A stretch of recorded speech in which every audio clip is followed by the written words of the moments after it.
I'm really pleased to be here. I, in fact, am in the second quantum startup that I've been in, which is probably one or two more than most of you in the last few years. And I know I'm the one who's standing between you and lunch. So I gave a talk at a big conference one time, and at the end of it, someone came up to me and said, I really enjoyed your talk. And I said, oh, great. What part did you like the best? And she said, the end. So we'll try to get to the end expeditiously so that we can have lunch. And so we're going to do a little overview of quantum and things quantum, and it'll be a little more applied than what our pal Worley talked about this morning. And it won't just be about quantum computing, but also quantum devices and quantum communication and quantum sensing. And we'll probably do that because, as the physics side knows, things quantum are probabilistic. And so this could also be a Sunday morning sermon, I suppose, but more than likely it's going to be about things quantum. And this is kind of the wild world, a much different world, that in addition to really cool t-shirts we can create, it's got some different sorts of technology and terminology, and it involves things like Schrodinger's cat. How many of you have heard of Schrodinger's cat? A few. So we'll talk a little bit about that and superposition. So the big picture things, we'll give a few quantum terms, talk about one of the things that I think is the most important of this whole talk is I believe we're entering sort of the third wave of the information technology age. We'll come to that. And then talk specifically about quantum atomics, which is at that third wave, and then how might you be able to use it in everything from communication to computing. Okay? And I should say at the start that all of these slides will be available if you would like. I'm glad to share them. And I also was going to point out Dana Anderson, who is going to stand up. Dana is the founder of Coldquanta, very well-known quantum physicist, Gilla, a fellow at Gilla, and a whole collection of things. So if you have questions about all this, he's available as well. So first, what is quantum? Well, we'll just start with some terminology. So, quantum really means quantized. So if you think about the cupboard in your kitchen, it in fact is a quantum cupboard. Why? Because it has different shelves or different levels, and when you put something away, you put it on one of those levels. And so it's quantized. And we think of at least when I was growing up, you think of light as light waves. Well, Einstein predicted over 100 years ago that, in fact, light had these funny characteristics as well, like particles. And we've come to understand that.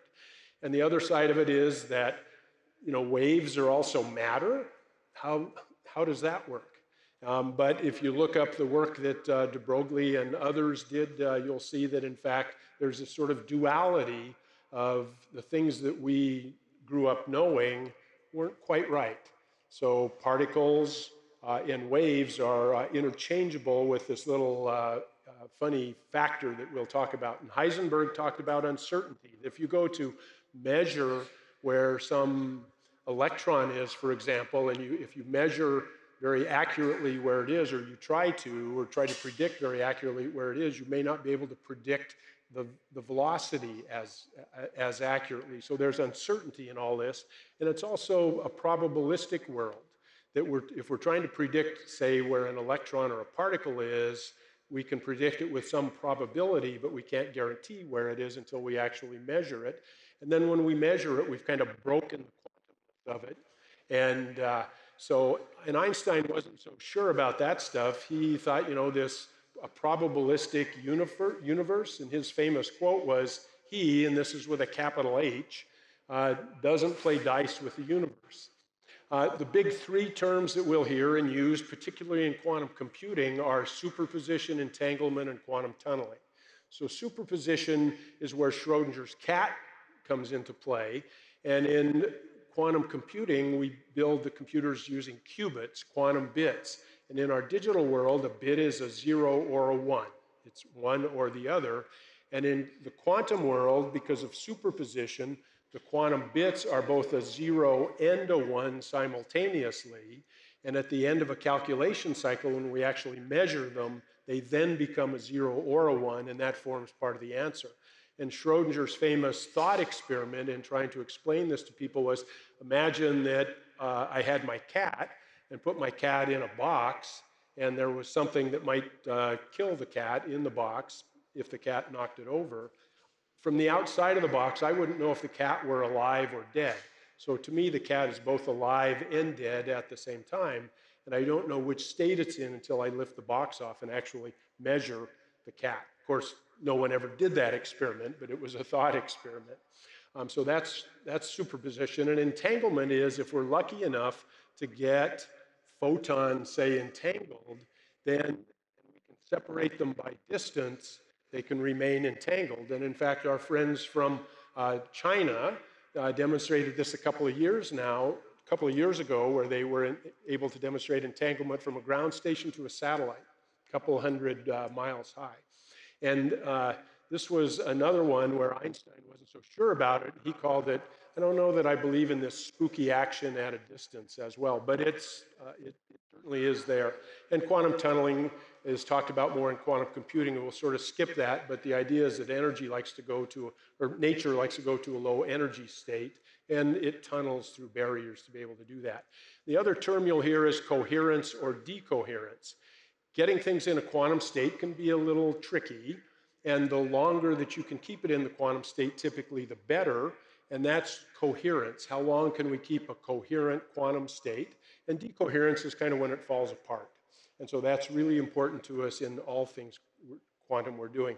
And of course, Richard Feynman, who, as Worley said this morning, was really the idea person behind quantum computing, said famously, I think I can safely say that nobody understands quantum mechanics. And then after a few years, he started quipping, but after a while, you just get used to it. And so we're sort of in that stage. If we don't know exactly how transistors work, that doesn't keep us from using digital computers or calculators or those sorts of things. And the same thing is going to be true in our quantum world. So with that, I'll skip over this, but if you see equations that have that funny little H with a hat across the top of it or a slash going through it, that means you're probably dealing with things quantum. And again, there are lots of stuff for you to follow up through here. Quantum is becoming a very big deal. I took this chart from the Optical Society of America, published last year, and it was based on a McKinsey study from 2015, which shows global investment in quantum R&D. And there was a lot of early work done in Canada around Waterloo originally, and then the UK about 5 years ago decided that we're going to have what colloquially became called the Quantum Hubs program, and they invested $400 or $500 million over about 5 years. They're about to start this. They created, I think, 4 and then 5 quantum centers, hubs, and they're about to re-up that program. The European Union has a quantum flagship program, €1 billion over 10 years to investigate a whole collection of things quantum. China has announced about a year ago a program that would be order of magnitude $10 to $12 billion over some period of time, new buildings, new institutes, those sorts of things. And the US, the National Quantum Initiative, has passed. There's no money yet behind it, and we'll hope that in fiscal year 2020 we'll see the starts of that. But the point is, it's a big deal, and why? So why is it such a big deal? And it's because we're going to be able to do things with things quantum that we couldn't otherwise do. So this idea that we're starting sort of the third wave of the information age has to do with X. So in the beginning was electronics. And that started, sort of with figuring out how to harness electrons. And around 1900 really got rolling in the mid-1900s with vacuum tubes, and then the transistor was the big breakthrough that led us to radios and televisions and the cell phones and things we use. So first, and this is my kind of view of the world here, so this may not line up very well with others, but the first wave of the information age really was based around electronics. And then the second phase is photonics.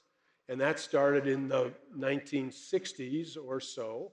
And the idea was that you could harness photons. elements, and you could do something useful with them. And we've seen those in communication devices to eye surgery.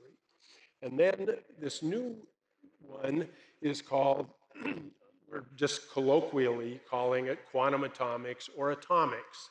So the idea is electronics, electrons to photons to atoms.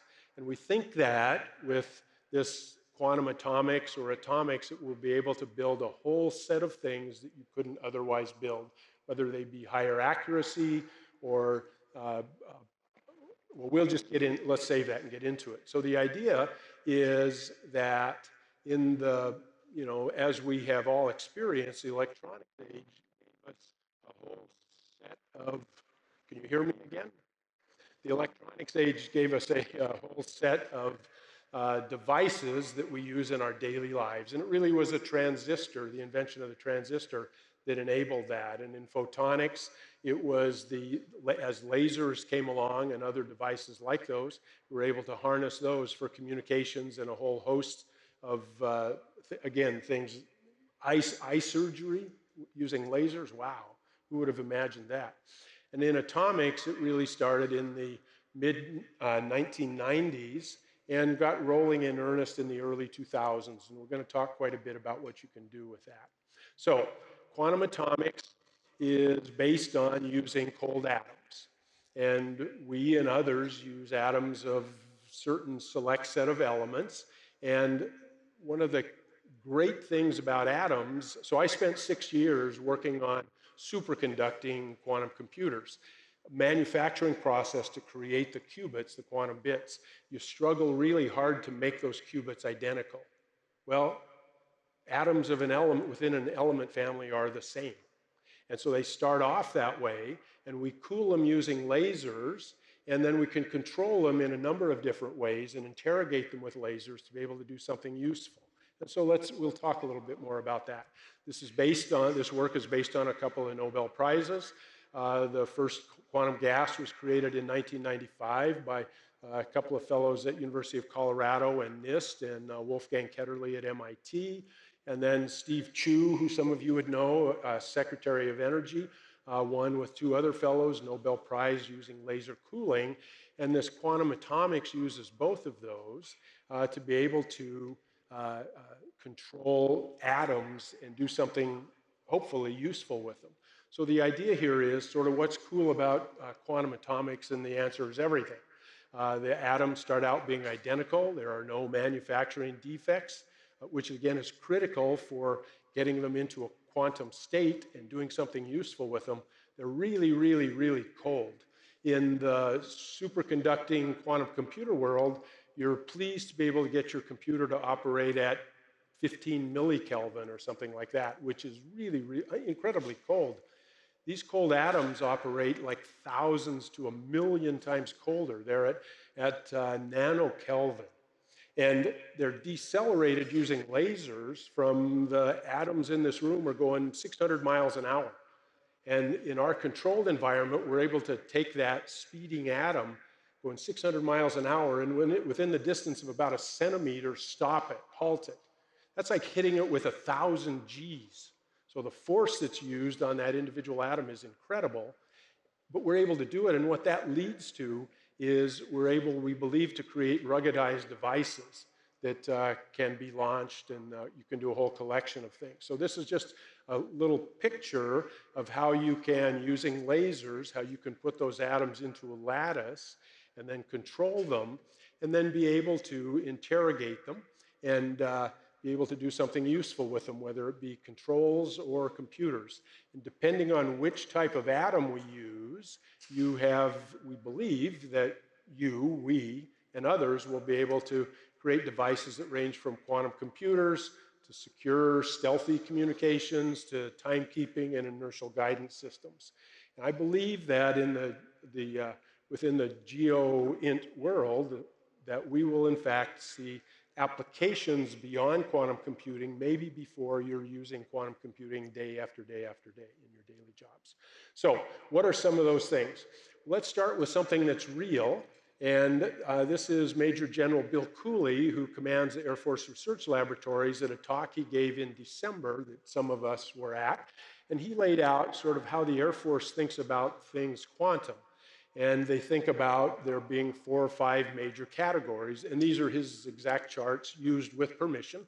They include quantum timing, quantum sensing, quantum communication and networking, quantum computing, and then the technologies, of course, that enable those. And you can see how here, whether there's GPS or not, you're able to figure out exactly where you are, where you're going, where you've been, transmit information securely, have it analyzed on the ground or in space if needed, and go from there.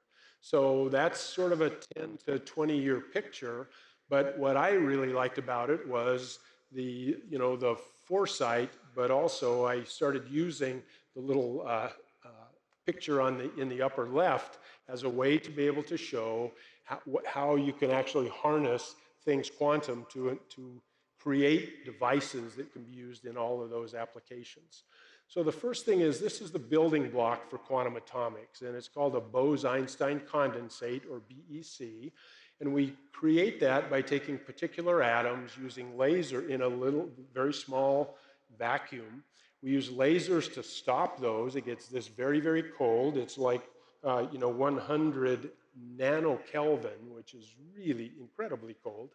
And in doing that, those atoms sort of create what some people call a 5th form of matter. After solid, liquid, gas, plasma, then this Bose-Einstein condensate.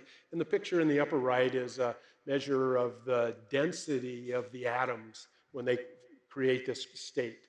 But this is a scientific experiment to understand what happens with a Bose-Einstein condensate in a microgravity environment. So about 5 years ago, NASA said, let's see if we can launch this Nobel award-winning idea into space and see what happens in a microgravity environment. So after about 5 years of development, Coldquanta produced the sort of the core of the machine to create the condensate. It was launched a little over a year ago, was installed on the International Space Station by quantum mechanics, who we would otherwise call astronauts, and it's been in operation for about a year. And every 90 minutes or so on the ISS, one of these devices goes over our heads. So the point to all this is a very interesting scientific experiment, but also the technology is rugged enough to be used in applications like you face every day. And now let's switch and talk a little bit about how you would harness this to be able to work in the communication environment, quantum communication. So basically, what we believe, what we have demonstrated and what you'll be able to do is harness a collection of cold atoms, and they emit entangled photon pairs. The part of the pair that's going off to your left disappears into the edge of space. But we can create these entangled photon pairs, and we believe that with a fair amount of work, that'll let us create communication networks that in fact are secure, and that you can't, people won't be able to observe what it is you're sending. And if someone's trying to listen in, you'll probably be able to tell that. And on the far right of this picture, not only will those communications be sort of go beyond encryption, if you will, but we believe that for some applications, you can send a message, maybe a short, low bandwidth message, but a message that is so quiet, if you will, that others can't detect that a message was even sent, because the message itself, using these entangled photon pairs, will be below sort of the background noise level. So a little message saying, I'm at the Dairy Queen, and that may be all that it says. If that's important for someone to know that you're at the Dairy Queen, you may be able to send that without anyone else being able to sort of try to know that a message was sent, triangulate on where the message came from, and those sorts of things. So the idea is this quantum communications will range from probably big networks to little smallish communications. Then moving on to quantum sensing, and this is really sort of radio RF sensing in the biggest scheme, and we use Rydberg atoms to create these devices. And they'll be good at direction finding, whether it be vehicle mounted or eventually person mounted, or a collection of other devices that have, that need, where you're trying to, if you're walking through an airport, we may be able to create a device that can sort of scan you at millimeter wavelength type levels without you having to stop and act like you're being held up or something. So stay tuned, and I think you'll see those sorts of devices, from direction finding to scanning of that sort. And the other thing is, if you look at a modern aircraft carrier, it's got like thousands of antennas on it. And it looks like you can probably trade some of that, sort of the external antenna arrays. You can probably simplify that tremendously using quantum devices. The penalty is you have to do a little more work on the back end, but you can probably find ways to be able to replace whole cadres of antennas, or create specific discrete antennas that are more secure than you can in other ways, and then have the communication between be secure. So stay tuned. That's all of those things I think will be part of your world. And on the timing side, this is really timing, positioning, and navigation. And I've just started calling it all a quantum positioning system, a QPS. And it starts with being based on optical clocks. The nation and the world standard optical clocks are now moving to being these quantum clocks. And it's a strontium clock where you sort of have an egg crate. You can think of it as an egg crate where we put these strontium atoms, and then we're able to detect.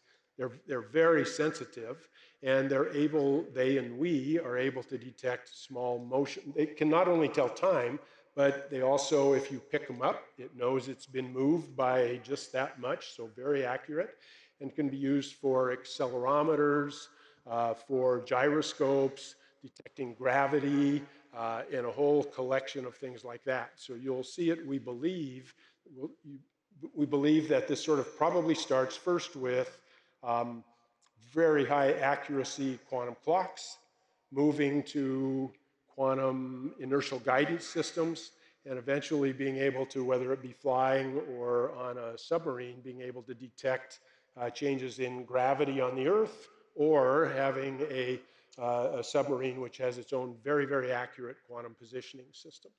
In fact, one of the first two applications that China announced with their quantum program was inertial guidance systems, quantum inertial guidance systems for submarines. The other, of course, was cryptography. So, long way of saying that, stay tuned, but we think that the days of having a quantum positioning system are coming. It'll come in steps, and we'll look forward to working with everybody, we and others, to do that. And it will probably start with better clocks on board, with quantum positioning systems, and then quantum communications, whether aimed at the sky or the ground. And if the sky's denied, that'll be okay. And then eventually that you'll be able to have a portable quantum positioning system that would let your location be private. So if you don't want our good friends at Google to know that you're at the Dairy Queen, they don't have to know that you're at the Dairy Queen. So stay tuned, and what you'll hear a lot more, have been hearing a lot more about, is quantum computing, as Worley said this morning. So when you build a computer, whether it be a digital computer or a quantum computer, you marry two things. One of those is the technology, and the other is the system architecture. On the technology side, we build qubits. And this was an article from Science Magazine just 2 years ago. Gabriel Popkin did a great article on the different types of qubits that people are using. Most folks building quantum computers have been using superconducting qubits. So IBM and Rigetti and D-Wave are all doing that. There's a company in Maryland, IonQ, who's using trapped ions, and then a collection of others. And so, again, this is for reference for you to look at. And the two new additions to that list in just 2 years. So I mean, the point is, this is how quickly this is moving. 2 years ago, that survey didn't include cold atom technology or photonic qubits. And those are both coming along rapidly. In fact, there's a startup company that is just raising a lot of money around photonics, and we think cold atoms has probably better chances as well. So moving very quickly. And this is one of the coolest computers that you would ever see. This is IBM's quantum computer that was announced at the Consumer Electronics Show. And in addition to being amazingly, an amazing industrial design, the computer itself is sort of in the center in that large cylinder. And that large cylinder is the outer layer of shielding that protects what eventually is one chip that's buried down inside. And we'll look at one of those in a second.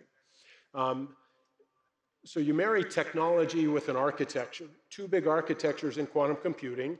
One are called gate model machines and the other quantum annealing. The IBM is an example of the gate model machines where you connect a series of, this is an example with 5 qubits done by our friends at Jülich, the German National Lab, where you connect gates together to perform a function, much like somebody has designed an arithmetic unit to add numbers on your cell phone. So that's how the gate model machines work. And we believe that in the next couple of years, you'll start to see at the core of these machines a gate model machine using this cold atom technology. That little cell is only about that big. And this is the D-Wave machine, which has gotten quite a bit of traction. And this is, if you take off all of the shells of shielding, this is what's left. And at the core, at the very bottom of it, is a processor about the size of your thumbnail. So it's one chip is the quantum computer about the size of your thumbnail. And you can see here how it gets colder and colder. The way the D-Wave machine works is different than anything else. It's an architecture called quantum annealing. And if you could imagine that you had the Alps, what that machine does is, without adding or subtracting, it finds the lowest valley or valleys in the Alps, probably. So it's probabilistic, it's not guaranteed. So you don't run a problem one time, you'll run it 100 times and get a collection of answers back. It's probably got the best answer, but it's not guaranteed that it does. So that at least, it's of course, it's really an energy landscape, an n-dimensional energy landscape, but that's what it really does at its heart. And interestingly, over the last 3 or 4 years, the D-Wave customers have created about 100 early applications, about half optimization, 20% machine learning, 10% material science. And I think that 3 or 4 of them are getting close to production use by the end of this year for small problems. And so I've with their permission, we'll show you 3 of those. And one of those is from Recruit Communications, an internet services company in Japan. Amongst their businesses, they have a hotel recommendation service. So you say, I want a hotel on the south side of Tokyo Central Station within 5 blocks of a Greek restaurant and whatever else. And they give you a setback. And interestingly, they created an optimization program on the D-Wave to give recommendations, and their business results improved by a couple of percent. They made a couple of percent more money because people were clicking through based on better recommendations using the optimization. My friend Martin Hoffman is the CIO of Volkswagen. We gave a joint talk in Lisbon in November, and I talked a little bit about an introduction to quantum computing, and he talked about Volkswagen's quantum computing projects. They're doing traffic flow, materials, battery design, and a whole collection of other things. And what he said was that when you come to this Web Summit conference next year, so November now of 2019, I will have an optimization program that runs in the background. You say, if you want to go from here to there in Lisbon, I will have a quantum optimization program running, and it will give you the best optimized routing to get from here to there. So it's a big step forward. And there's also a video that Denso, the huge Japanese automotive and aircraft and other components company, has made, where using little robotic cars in their factories that deliver materials from one place to another, they're able to reduce the wait time by about 15%. And in a Japanese factory, that is huge. So they have said, as you would see in these videos, that they're going to implement those in their factories worldwide. So I think we're getting close to having the first production quantum computing applications around optimization for small problems, all for small problems. So just lastly, I would say that I think we are in this entering the start of this third age of the information age, electronics, photonics, and now atomics. and you're going to see it used in your world in a whole host of applications. So with that, I would say thanks, and I think we have 4 seconds left for questions.